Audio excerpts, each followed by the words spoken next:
দিনাজপুরের বাজারগুলোতে জমজমাট লিচু কেনাবেচা। ভিড় করছেন ঢাকা সহ বিভিন্ন জেলার আড়তদার এবং পাইকাররা। বিস্তারিত জানাতে দিনাজপুরের পাইকারি লিচু মার্কেটে আছেন সহকর্মী গোলাম নবীন দুলাল। সরাসরি যাচ্ছি তার কাছে। দুলাল,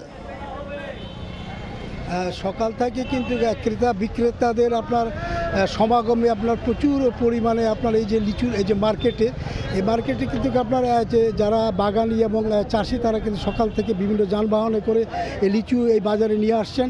এখানে আমরা দেখছি যে খুব একটা জমজমাট কেনাবেচা চলছে। বিশেষ করে সব প্রকারের লিচু কিন্তু এখন বাজারে উঠেছে।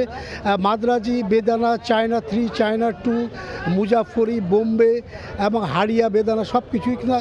আর লিচুর যে দাম সেটি সকালে একরকম, বিকালে কিন্তু আরেকটু আপনার কমে যায়।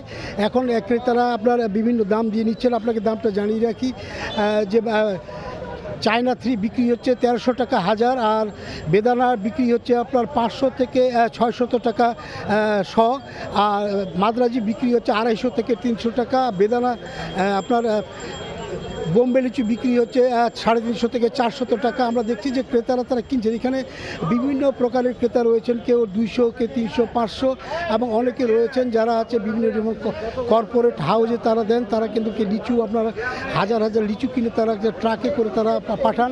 বিশেষ করে এই যে লিচু মার্কেটের রাস্তার দুই ধারে আপনার সারি সারিভাবে লিচু দোকান এখানে বসেছে, এবং পিছনে যে মার্কেট সেখানে কিন্তু পাইকাররা বসছেন। পাইকাররা যেটা বলছেন যে তারা মোটামুটি লিচু তারা কিনছেন এবং লিচু তারা যে দামে তারা পাঠাচ্ছেন। বিশেষ করে পরিবহনের কারণে একটি সমস্যা দেখা দিয়েছে।